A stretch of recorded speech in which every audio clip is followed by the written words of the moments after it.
Hey, Jake here with Politics by Jake. I'm going to tell you something to start the show about the Great Depression that nobody explains correctly. Now, people love to say it was engineered, and look, banks will absolutely profit off of the collapse. There's just no question that that's going to happen. And this matters because the same pattern is playing out again. It didn't start the way you've been told. Most of what you've heard about the Great Depression is either incomplete or just flat wrong. And once you understand what actually happened, you start to see the same structure today, and that's what we're going to be talking about the show partly. Now, if you go on social media, you will have people saying, oh, it was contrived, it was engineered, the secret combination did it. And I'm all for secret combinations, and you know that. We talk on the show, I talk about secret combinations a lot. And I have a very specific definition. And it's not a conspiracy. It's not like the Washington, D.C. pizza parlor, pedophile, sex slave conspiracy in the basement, of which the D.C. pizza parlor has no basement. But it's had several iterations. It keeps bouncing back like a bad penny. It keeps bouncing back. That's not what it is. That's not what it is that I'm talking about. A secret combination is an entirely different thing. A secret combination is basically and this is not about the Great Depression, but we'll get there. A secret combination is basically a combination of at least two things. You have a government entity, you have a business entity, and you can also have a religious or a spiritual entity. And they all combine together and they get together and they create processes and they create patterns and they create systems. And you're not invited in. You don't have a seat at the table. And they go ahead and do things, and we're going to talk about these things. And some of these things that these social media guys talk about are true. You need perspective on them, but they're true. So anyway, that said, the Depression in 1929, you could arguably say that it was a recession. The reason that the Depression or the recession occurred in the first place, when so many economic indicators were showing that there shouldn't be a depression, was that the Bank of England sharply raised their interest rates in September of 1929. The result was that you had a lot of hot money in New York at the time. The stock market at that time was based on margin. People were purchasing stocks because the trend was that they were going to go up. So they were purchasing them using a fractional reserve. They were borrowing money in order to purchase them because the stock would go up and then they would recoup their investment and they would be able to pay it off. That's what was going on. So you had these huge fortunes on paper, but England raised their interest rates because they were covering gold. They didn't want to leave the gold standard. And so everything was backed by gold, and it was backed by the pound sterling, which sterling is silver. And when this happened, all of those loans came due.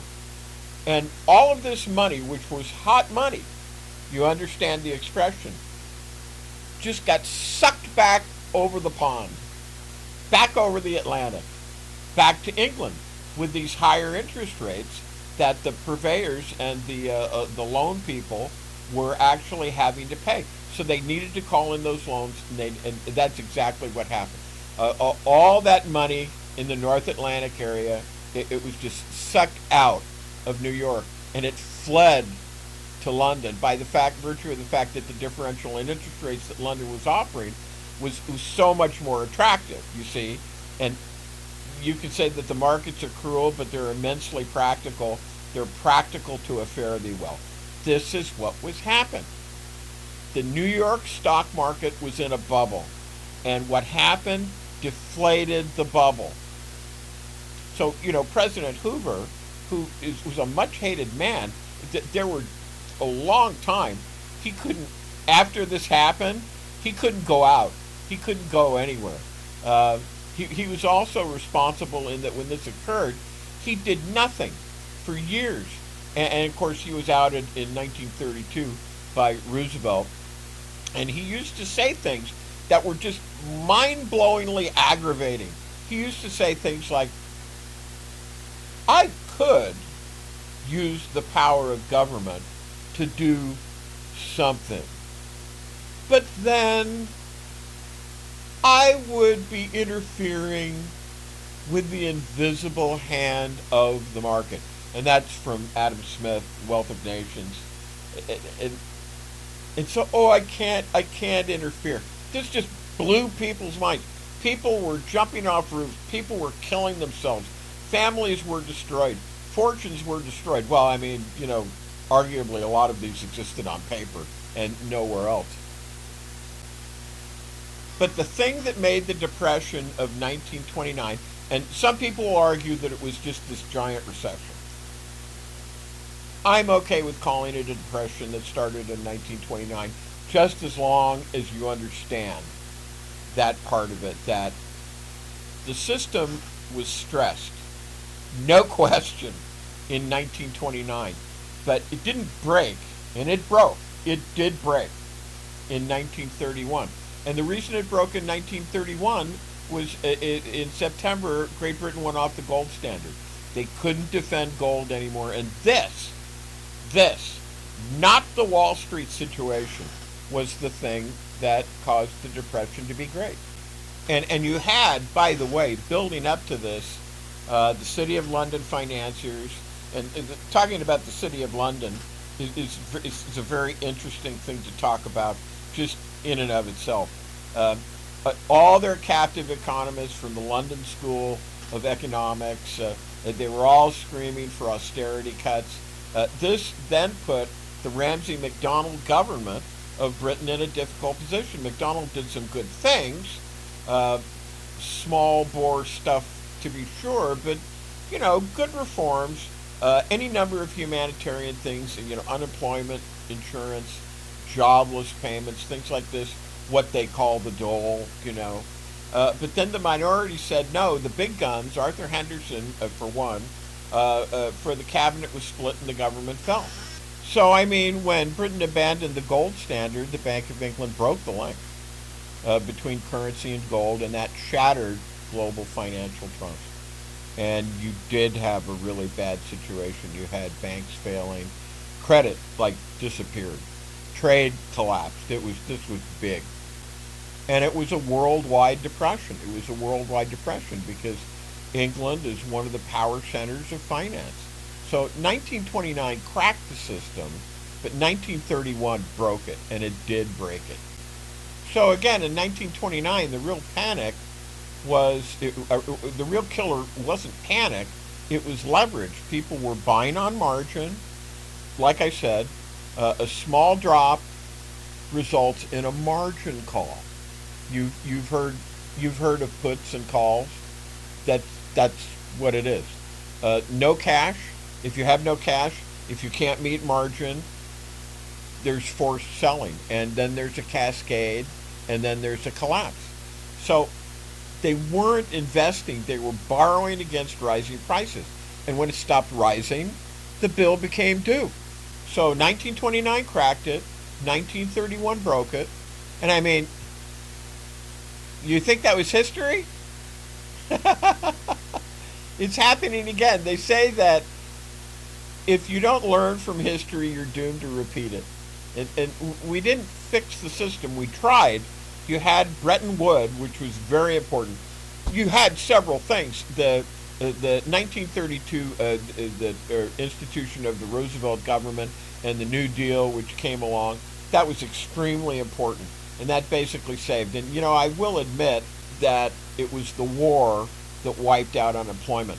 Unemployment in 1941, when the war started, or 1942, you can look at it. 1 month it was here, and the next month it was gone.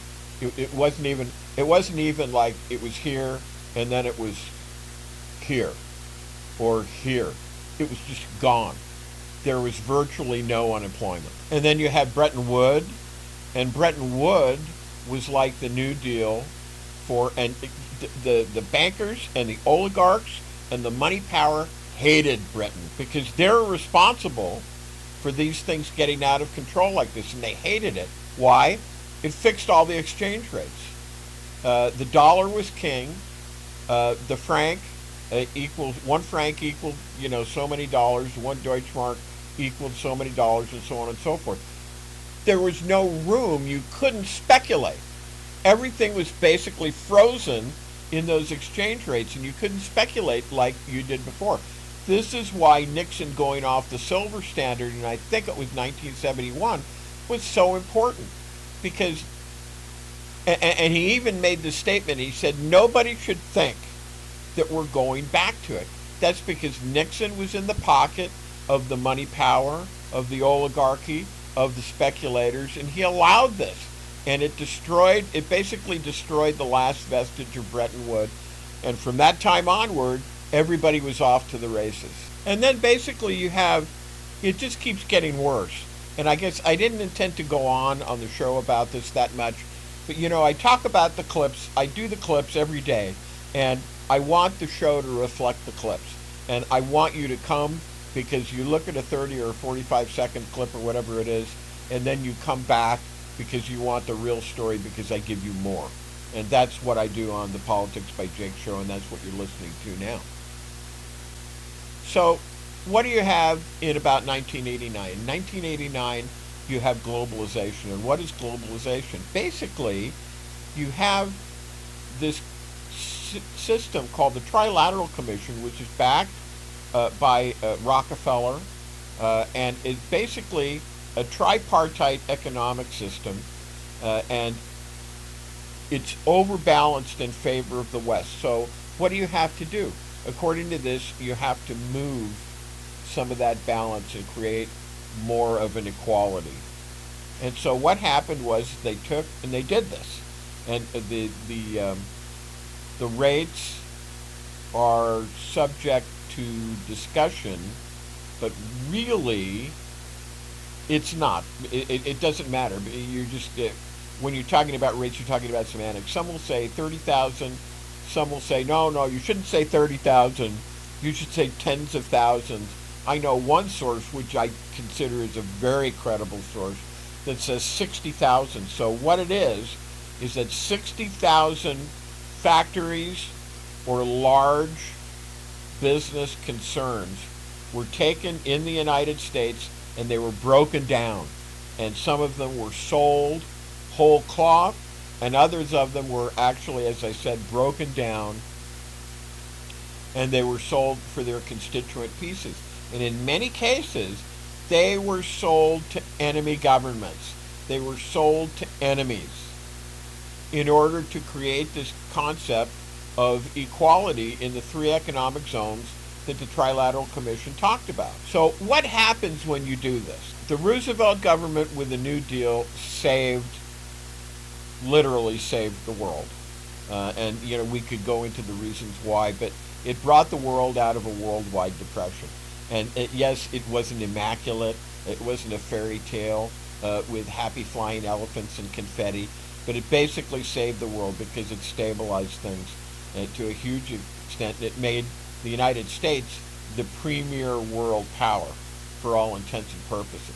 And so you say, so tens of thousands or 30,000 or 60,000, and even if it was tens of thousands, it would be really bad. But what happened is you have these factories, you have these large industrial business concerns that were created with the idea of the United States having what's called a full set economy. And it did at that time. And the United States needs to have a full set economy. That's why you have people complaining, we don't make anything anymore. We're just into the casino economy. We're into the stock market. We're into crypto. And don't get me started on crypto. I will. You will hear me get started on crypto. But we're not there yet. So you have this breaking down of the full set economy of the United States. And you have a situation where these things are sold. And talk about a giant sucking sound. You have collateral industries. You have municipalities and counties that rely on the tax revenue that comes from those businesses, from the taxation, from the people who live, the individuals who live and get services from the municipalities and from the counties, from the organizations like the schools and the organizations like commercial retailers, like department stores like Target and other stores like that. And you have grocery stores and just everything that's needed to support a full set economy like that. It all suffers, okay? And then in 1992, Clinton comes along, and by the time Clinton goes out of office, what do you have? He fixes it, so you have, this is all an example of, this is one of the reasons why, if you say, oh, you hate the Republicans, and you do, yeah, I do. I do hate the Republicans, because they have sold themselves for a mess of pottage, to use the biblical expression, some of you maggots and some of you evangelical Christians who are listening to me right now. They have sold themselves, and whenever you allow them in power, that is what they will always do. So getting back to this, in 2001, Bush the Younger takes over, and he immediately does like a $1.3 trillion tax cut. And he says, oh, we've got a surplus, which he and the Republicans have nothing to do with. They're just using what Clinton did to create, and you'll notice that everybody hates Clinton. Think about this, because there are two sides, opposing sides here. Think about this. And we're actually going to take time, and we've gone way over the segment. So we're going to go ahead and do a commercial, and then we'll be back, and this is Politics by Jake. And now here's a word from one of our sponsors, Twain Consulting. Hi, this is Jake with Twain Consulting. Let's be blunt, shall we? America is litigious. It's unstable, and it's financially weaponized. If your name is on everything you own, you're a sitting duck. At Twain Consulting, we help you vanish legally, ethically, and permanently. From land trusts to layered LLCs, we teach you how to restructure your assets so the predators can't see them and can't touch them. This isn't a loophole. It's a strategy that the wealthy have used for decades. Isn't it time you got the same protection? Call Twain Consulting at 805-380-5699 or visit us online. Protect what's yours before someone else claims it. And now let's get back to Jake and Politics by Jake.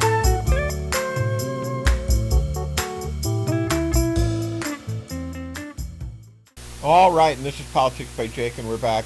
And we're at the point where I was talking about basically how the oligarchy and the money power represented by the Republicans, and I say that loosely because I think that there are a lot of Republicans, and there's confusion in this world as to what a conservative is, what a reactionary is, what constitutes fascism.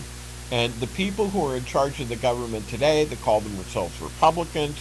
They are not conservatives. A conservative believes in something entirely different. I'm not going to go into that right now. We'll get into it later in the show or in another show because I don't want to get sidetracked from what I was doing. But so Clinton, who everybody hates, and if you go on social media, and some of the guys that talk on social media, they have no end of talking about how much they hated Clinton.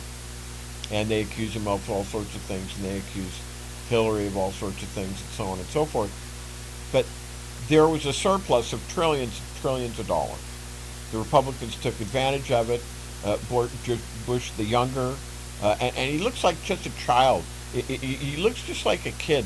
Some political cartoons portrayed him at the time as just a little child, because when he gets up in front of the camera and he says some of the things he does, like, I'm going to give a tax cut to everybody because it's time. He's just playing off the work that Clinton did. This is what is happening with Trump now and what Biden did. It's the very same thing. Biden handed the Republicans, you'll excuse the expression, a fairy tale, a storybook economy. All other things being equal, the situations and the problems that I'm talking about, which have accumulated over a period of years/decades, still being here and still not being resolved. Nevertheless, Biden handed Trump, who couldn't care less, a storybook economy. So, getting back to Bush the Younger in 2001, he says, well, we're going to give you guys a $1.3 trillion tax cut. People are trying to make their way in the world. They're not focused on political matters and upon economic matters and upon matters of finance the way other people, some people like me, who have to be because this is my job, are. And so they go ahead and say, yeah, great. Money. Who cares? Let's do money.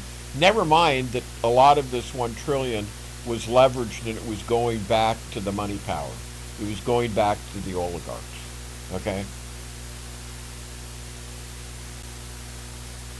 So in 2003, he does another $1 trillion. Then subsequent to this, you have the wars in Iraq, the forever wars in Iraq and Afghanistan that just never end. You have 1 million new veterans created. You have to pay for these wars. You have to pay for the veterans' benefits for the 1 million new veterans that are created. Then you have 2008, and you have Bush the Younger, who has essentially destroyed the economy and who has allowed the money power to get in because he's weak. He's just incredibly weak. Has allowed them to do this and basically demean and destroy things to the point where, and I believe this was in September of 2008, and there was a meeting that was convened and the candidates were there. Obama was there at the meeting, and basically he says, we have to come up with $750 billion by Monday or the entire system fails. The entire system is destroyed.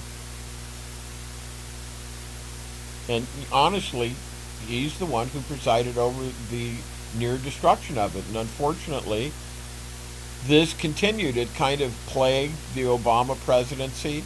And this was what's called the subprime crisis.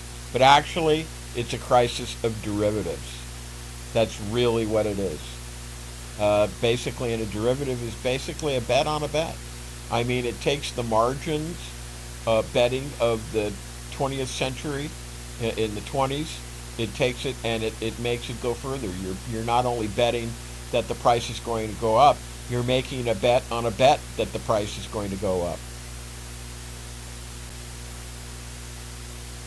But in 2008, this was fixed, kind of, sort of, and follow this. They passed Dodd-Frank, thousands of pages of regulation, and on the surface, it looks tough. More oversight, stress tests, consumer protections. But here's what actually happened. They didn't remove the risk. They moved it. Big banks got bigger because they could afford compliance. And smaller players got crushed. Risk didn't disappear. It shifted into the shadows. Derivatives, like I said, private equity, off-balance sheet exposure. And the core problem, too big to fail, became too big to control. So now, if something breaks again, it won't look like 2008. Don't get comfortable. The system didn't get safer. It got quieter.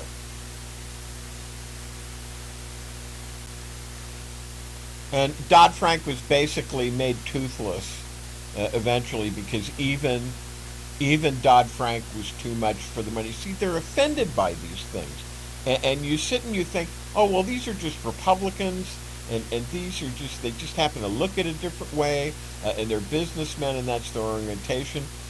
It's cutthroat. It's predatory. It's extraction. They're looking to take everything that they can out of the economy, and they don't care. And this is the Trumpian style.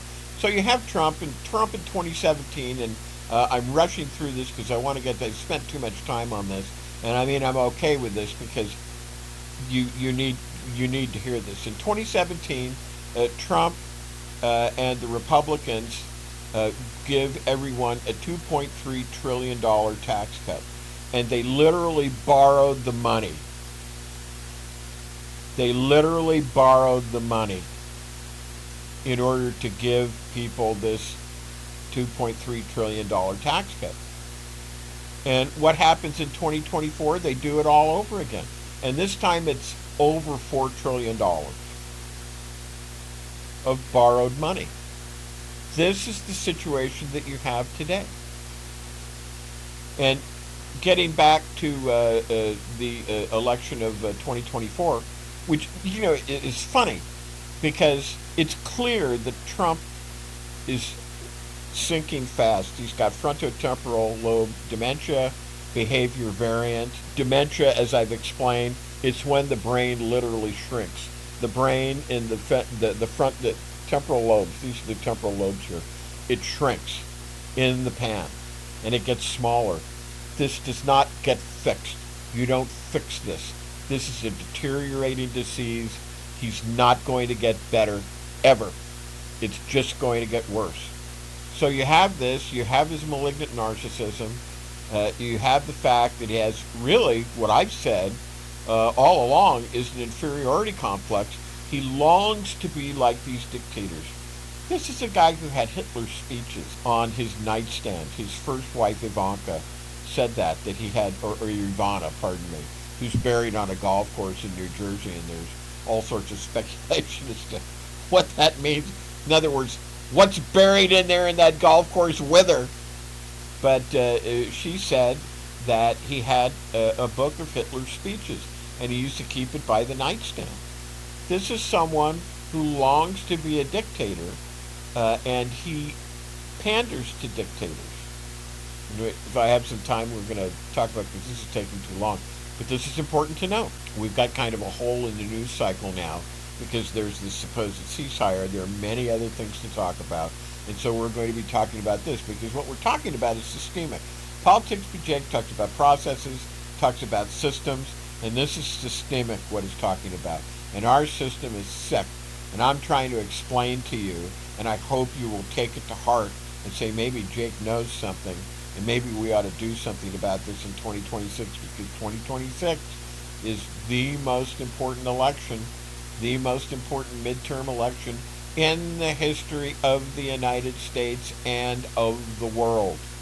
It is absolutely necessary to take the House out of the hands of the Republicans, who are simply rubber stamps for Trump, and who hate him, but who are so compelled, and you can say they're afraid, you can say they're anxious, but they're terrified, they despise him, but their entitlement, they want.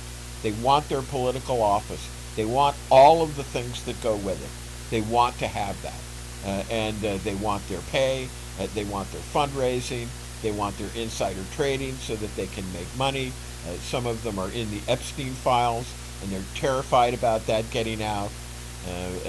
There's a clip which is attributed to Donald Trump saying, I don't care what you do, stop the Epstein files, because if I go down, I'm taking you all down with me. Don't think that they're not all terrified of that, and don't think that that is not in play, because it is. And at this point, I think we'll take another break. I'm going to be talking about COVID. I'm going to be talking about derivatives. And I'm going to be talking about crypto, which I promised I would be talking about. These are the things I talk about on the clips on the show, or rather the show clips that we go over in detail on the weekend, so you can find out the history. This is Politics by Jake. And now here's a word from one of our sponsors, Twain Consulting.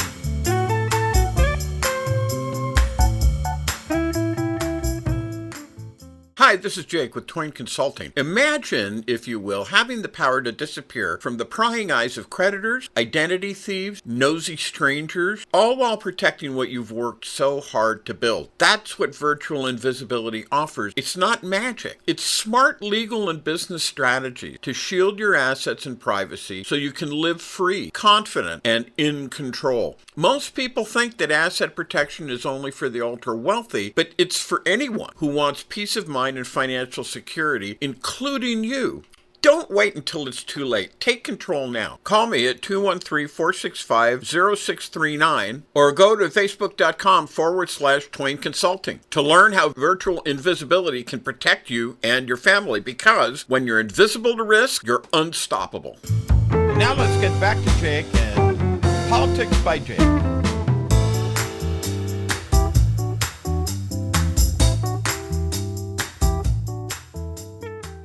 All right, and this is Politics by Jake, and we're back.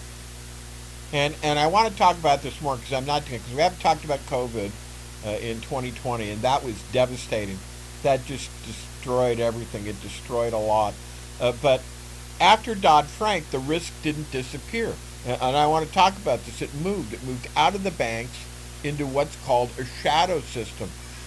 This is the thing. The people who do this, they are indefatigable. There's an old, I think there's a saying in ancient scripture that they wake up early in the morning to do evil, and they, if you consider this kind of predatoriness and this kind of extraction evil, at the risk of a full set economy, not for the benefit of the entire country, but just for the benefit of themselves. I call that evil because I'm not a part of that. I know that you, my listeners, are not a part of that either, and so that's pretty evil to take from one person so that another person can have. That's predatory. It's evil, and that's what's going on. They wake up in the morning early so that they can do evil. Their feet run to do evil. I think those are the sayings of the scriptures. Don't quote me because I mean, you can go ahead and paraphrase me, look it up. I'm not a scriptorian. I can't give you just exactly what it is. But so when Dodd-Frank happened, the money power looked at this and said, oh my God, what do we do now? So they created something called the shadow system. It was not illegal. It was just less visible. It was hedge funds. It was private equity. It was money market funds. It was repo markets. The repo market window was open 24 hours a day. It didn't used to be. Same money, same leverage, less oversight. And here's the problem. When stress hits, this system doesn't absorb it. It amplifies it because nobody really knows where all the risk is because it's a shadow system until it starts to break. And that's the part that they don't talk about. So it's the same money, it's the same risk, but it's less visibility. Now, layer on top of that, okay, derivatives. Derivatives, and this is just, it's so important that you understand this. Just hang in there with me because this is really big. Derivatives aren't assets. They're pure speculation.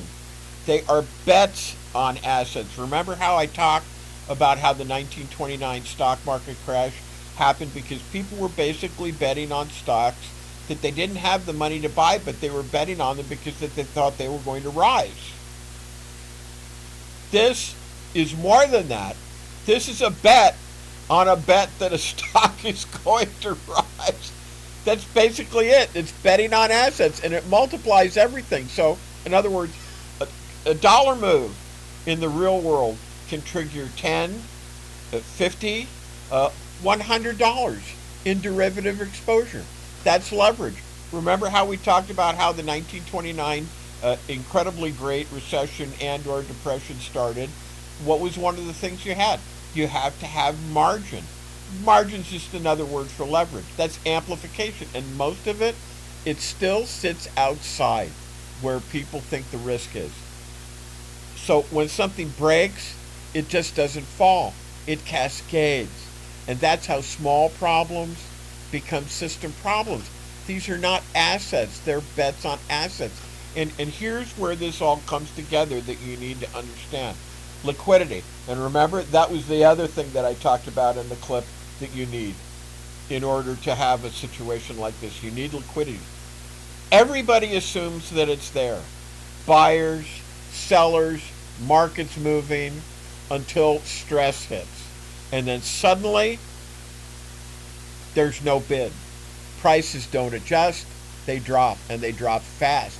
Because in this situation, liquidity is not a constant, it's a condition. It's an assumption that everybody's making. And when it disappears, everything gets exposed. And that's when the system shows you what it really is. Liquidity isn't a guarantee, it's a mood. So, all right. So I said I was going to talk about COVID. COVID didn't have to hit the way it did. It wasn't just the virus. It was the response. Because early on, the signals were there. There were travel warnings. There were intelligence briefings. Global spread was already underway. And the window, it was narrow, but it was real. And instead of locking it down hard and early, testing, tracing, coordinated response, there was hesitation, there was mixed messaging, downplaying the risk.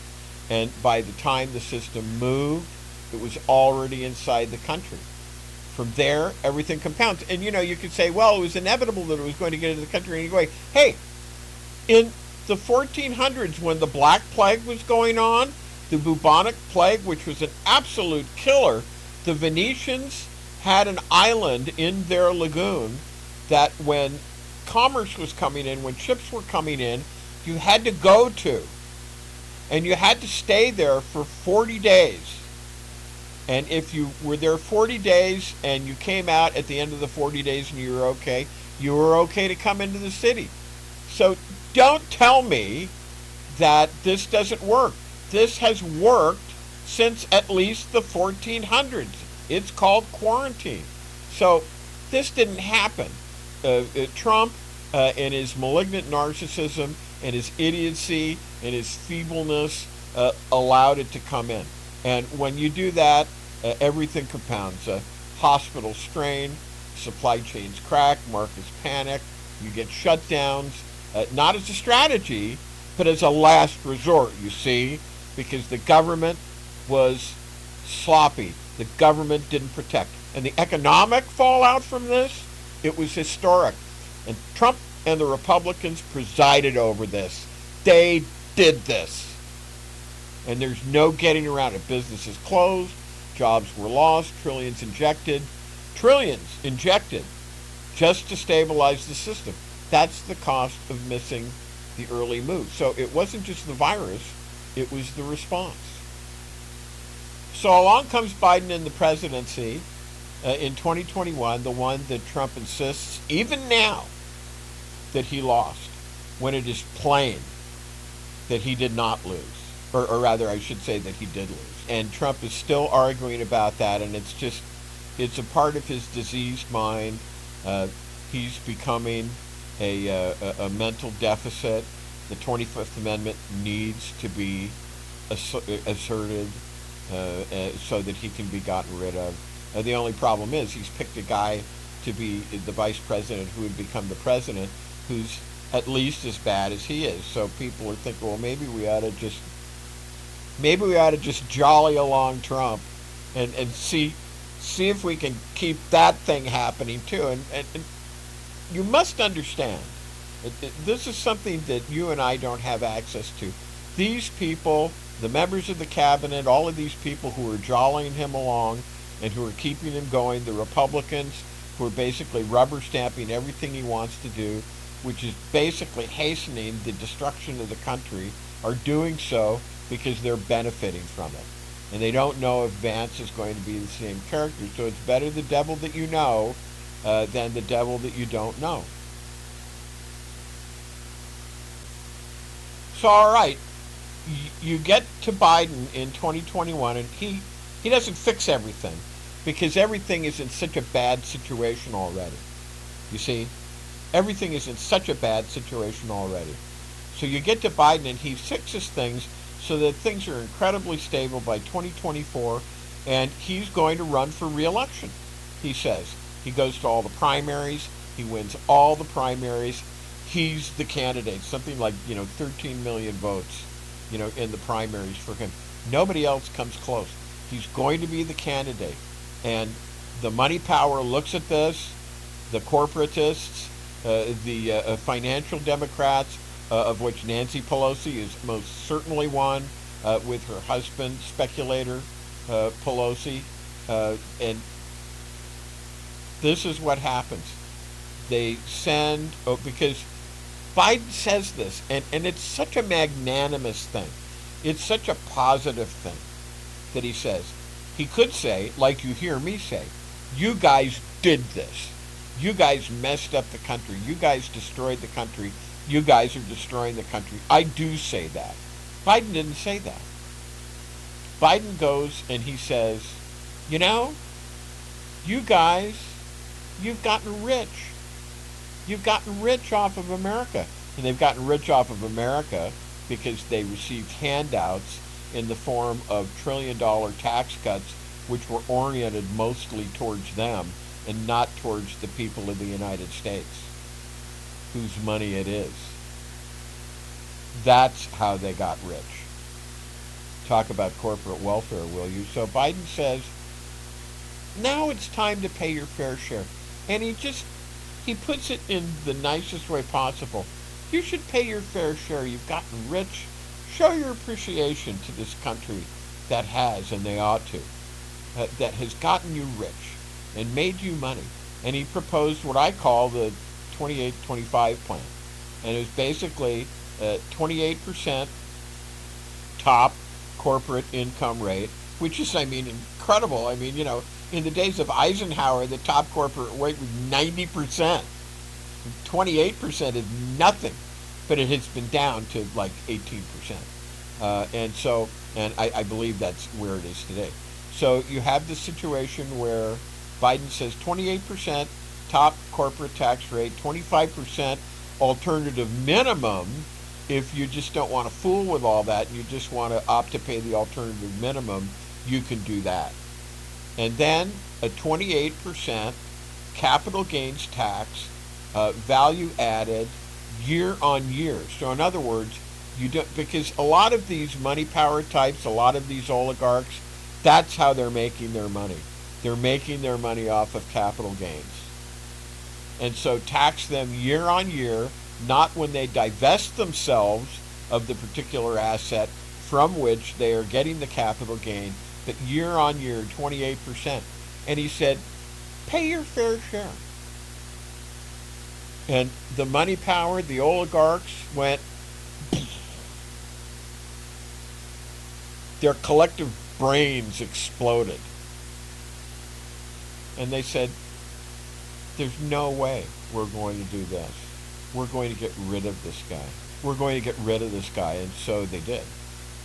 They sent Nancy Pelosi and Barack Obama to try to persuade him to not run. And we all know what happened. They succeeded. And they gave Katherine Harris 4 months to mount a campaign and to try to win. And it was just, and the funny thing is that they didn't want her either. What they wanted was an open convention so that they could engineer the nomination to someone that they liked, because they didn't like Katherine Harris either. And there are reasons for that. I'm not going to go into that now. Basically one of the reasons was that at a certain time she went on TV and she talked about how great it was that the federal prisons were going, and this is just one thing, but the federal prisons were going to give inmates the opportunity to have transgender surgery, and the federal government was going to pay for it, and she was, this is a great thing. And for, a lot of conservatives and a lot of reactionaries, this just completely freaked them out that prisoners were getting this kind of benefit and the ordinary person wasn't getting this kind of benefit. And so you can say what you want to about that. You can say that that's a thing or that that's not a thing, but that's one of the reasons why they didn't like her. They didn't want her at all. Now, interestingly, in the campaign, after about a month, Harris comes out and says, we talked about a 28%. My predecessor, Joe Biden, talked about a 28%, and this was part of my plank too, 28% top corporate income tax rate. We're going to drop that down to 18%, because when corporations work for America, which is just, but she said it because they got to her. And they prevailed upon her to do this. You can say, Jay, but I'm telling you, listen to me. I do this for a living. I study these things. I've studied them for decades. This is what it is. This is how it works.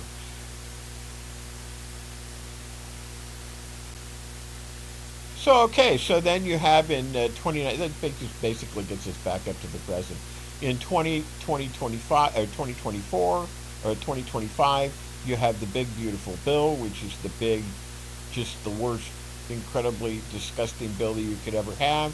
And the Republicans pass a $4.3 trillion, you know, tax cut, heavily favored towards the rich, heavily favored towards the oligarchy.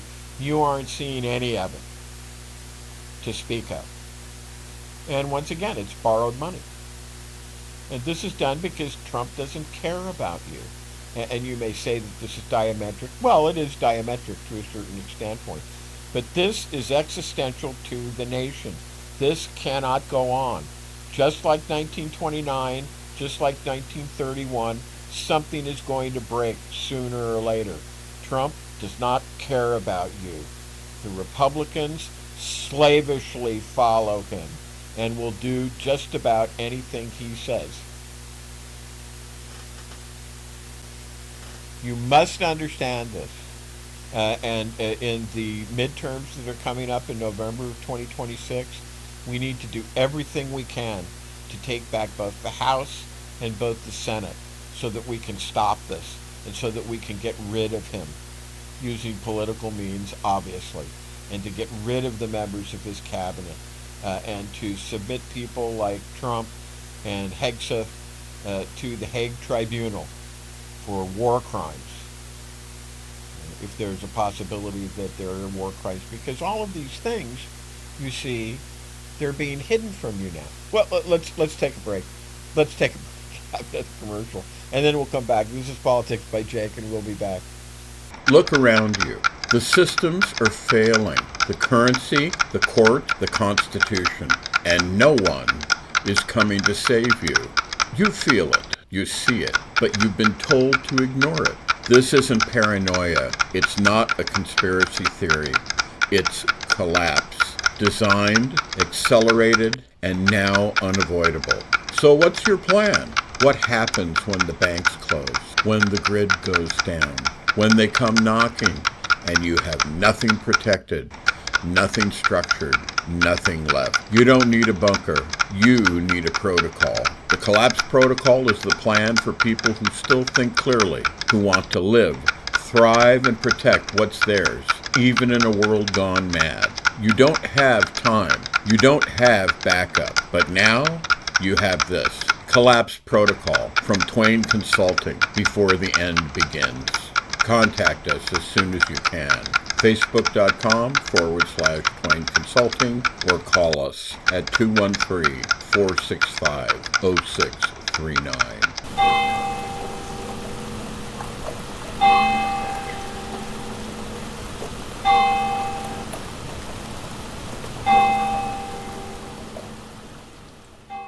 All right, and this is Politics by Jake, and we're back. And I was just listening to a report on the war and what's going on that, and discussions between. There was some commentator on. This was NPR, National Public Radio, which makes what I'm about to say even more of a disappointment, because you have this commentator who's clearly a biased, just terribly biased commentator, and this is the thing these people don't get. They're like living in this dream world. You talk about MAGA, you talk about Trump derangement syndrome. Trump derangement syndrome is attributed to people who don't like Trump, but Trump derangement syndrome is correctly described as the collective psychosis that afflicts Trump supporters, the MAGAs, the evangelical Christians, who are trying to bring about the prophecy that Jesus is going to come to the earth. They want to help it along, and so they're helping start wars between Israel and pulling in the United States, which the United States has no more sense than to get pulled into with Iran and with the other powers, and they think that Jesus is going to come, and there's a prophecy in Daniel. This is all in the Bible. Evangelical Christians are all about this stuff. They're all about this stuff. And so they do this. So, and I don't know if we're going to get to talk about the Ellisons and the FCC chairman. But anyway, this morning I was listening to this report on the war and what's going on in the discussions. They're describing it, obviously political propaganda, describing discussions between Netanyahu and Trump, and it was pure propaganda. Disappointing to see that this is what has happened to this great radio station NPR, and it's even worse than that. I mean, it's rank propaganda. It's the worst kind of stuff. It's the reason why you hear me talk about the corrupt, controlled corporate media, and why digital media is so necessary, why alternative media is so necessary to exist, because the mission of corporate media has failed. They've failed. They're not delivering truth to the public. For shows like Politics by Jake, like my show, my colleagues, some of my colleagues have been in the media sphere. Keith Olbermann is one, for example, who's now in the alternative media. He comes to mind. And it's so necessary, and it should be clear to you by now that you're not getting the straight scoop on the war that you should get. For example, in Vietnam, the war was on 24 hours a day. It was literally on all the time. And it was all day. It was on the screen every night. People could see the horrors of it. And on NPR, to continue the analogy right now, you have a situation where they're basically making statements that they're not telling you about the war because people don't want to see that sort. And it frightens and it makes them anxious. And they're not military people anyway, so they don't understand what's going on and that kind of thing. And of course, I'm paraphrasing the kind of language that's being used, that people don't want to see that kind of thing. It upsets people, so we're not showing it. This is not the role of media, okay? It is not the role of media to not inform the public. You're not informing the public, you're withholding information from them. And of course, you have this awful situation that we have not talked about very much, and I've gone over it in passing with Brandon Carr. This is the FCC chairman, the Trump toady of all these people who are in the government right now are Trump toadies. And you understand what you have heard me say on the show before about Newsmax, about outliers, and these were outliers, maybe not so much anymore, but they were all that the fascist right could do, and they are fascist, by the way. All the fascist right could do in order to get their message out, because their message is irresponsible and it's pure propaganda, and the stations wouldn't allow it, as corrupt and as failing as those stations were. And yes, I include you, New York Times, and unfortunately I include FCR. So you have Brandon Carr, FCC chairman, Trump toady, all of these people, Trump toadies. You can understand what I said about Newsmax, what I've said, you've heard me say about Fox News, you've heard me say about One American Newsworker, how these are all run by private interests. They're all run by families. They're all run by billionaires, and that it is nothing. It is nothing for a billionaire to drop a few tens of millions, few hundred millions into a media outlet. And Newsmax is one. One American News Network is one. And they're outliers, but it was representative. And I always knew it was that way. If you'll pardon me for what may seem like hubris on my part, but this is my job to pay attention to these kinds of things. I always knew that even though these things were outliers, these were representative of the oligarchy. They were representative of the money power, trying to get its mitts on the media because they feel that they're not. And I think that, all I can say is that, hey, the truth hurts. If you feel that you're not being represented properly in the media, maybe it's because you are the things that they're saying you are. But you have David and Larry Ellison, sixth richest man in the world. His son now has taken over CBS, and they're going after the other stations too. and CBS is a particular plum, and the price for them, you have to look at this and you have to say, I don't want to understand that, but you have to look at it from the standpoint that these people have a hatred in. They have a fit of pique continually. Pique, P-I-Q-U-E, not pique, P-E-E-K. They're not piquing at anything. They're angry. They're continually enraged about these media networks that they want to change the representation of them. They want to be seen as good. They want to be portrayed as good, and they haven't been portrayed as good. This is what drives them wild. They're living in a different world. F. Scott Fitzgerald, in his book The Great Gatsby, which was a signal writing with regard to this, said, the rich are different from us. And Ernest Hemingway came back later and said, yeah, they have more money than we do. But what F. Scott Fitzgerald was trying to say is they are insulated from the concerns of ordinary Americans and the consequences. They are insulated from the morality and the ethical concerns of ordinary Americans. They don't touch them because of their money. This is what F. Scott Fitzgerald meant. And so, as a consequence, they live in this kind of alternative reality.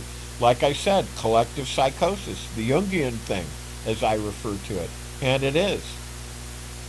Where they want to change the representation of themselves. They want to be seen as good. And, honestly, they're not. Being a billionaire is a kind of a sickness. Being a trillionaire, like Elon Musk wants to be, that's a sickness. That's an addiction. It's extraction. It's not commerce. It's not serving the people.